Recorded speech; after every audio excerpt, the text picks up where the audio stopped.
8,000 অতিথি ঢুকতে হয়েছে কোড স্ক্যান করে। হয়ে গেল মহুয়া মৈত্রের জমকালো রিসেপশন। কিন্তু এই রিসেপশন ঘিরে বিতর্ক চরমে। করিমপুরের মাটিতেই হয়ে গেল মহুয়ার রাজকীয় রিসেপশন, কিন্তু আলো ঝলমলে আয়োজন ঘিরে তৈরি হলো তুমুল বিতর্ক। জার্মানিতে বিয়ে, কিন্তু করিমপুরে রিসেপশন। মহুয়া পিনাকির পার্টিতে ভিআইপির ঢল। সরকারি মাঠেই হয়ে গেল তৃণমূল সাংসদের রিসেপশন। বিজেপির প্রশ্ন, ধর্মীয় অনুষ্ঠানে নিষেধ, কিন্তু এখানে অনুমতি কেন?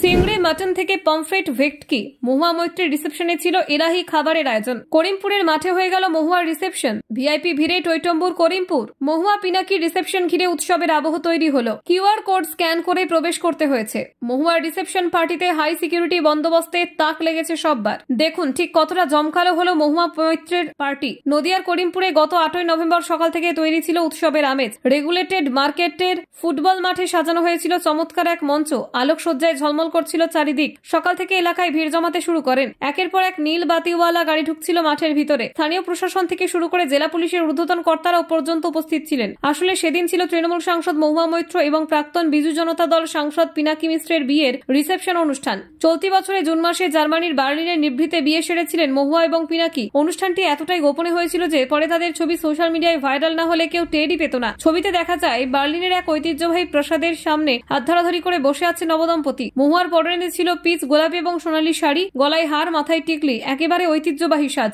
দুজনের একটি দ্বিতীয় বিবাহ। পিনাকি মিশ্র বহুদিন ওড়িশার রাজনীতিতে যুক্ত থেকেছেন এবং সংসদেও 4 বারের অভিজ্ঞ সাংসদ। অন্যদিকে মহুয়া মৈত্র তৃণমূলের অন্যতম বিতর্কিত হলেও জনপ্রিয় মুখ।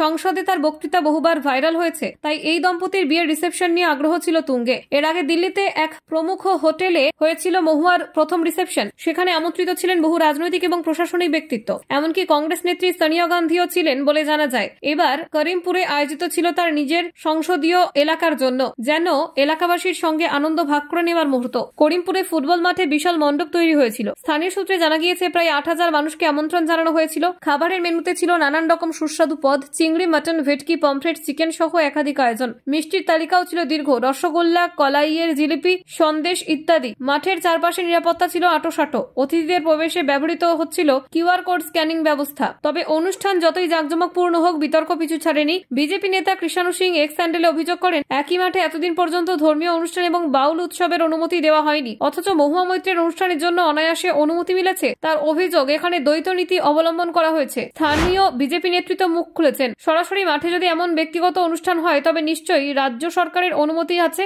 তাদের মতে দল আর সরকার এক হয়ে গিয়েছে, সেটাই এই ঘটনার প্রমাণ। সিপিএম নেতৃত্ব একই সুরে বলেন, প্রশাসন ও রাজনৈতিক দলের মধ্যে পার্থক্য থাকাটা জরুরি, কিন্তু এখন সেই সীমারেখা মুছে যাচ্ছে। বিজেপির অভিযোগ অনুযায়ী মুর্শিদাবাদ থেকে বিশেষ বাসে করে ক্যাটারিং টিম আনা হয়েছিল। দুপুর 3টে থেকে করিমপুরে নতুন বাসস্ট্যান্ড পর্যন্ত বন্ধ রাখা হয়েছিল, যাতে অতিথিদের আসা যাওয়া সহজ হয়। ফলে স্থানীয়দের কিছুটা ভোগান্তির মুখে পড়তে হয় বলে অভিযোগ। Bureau report, news prime Times.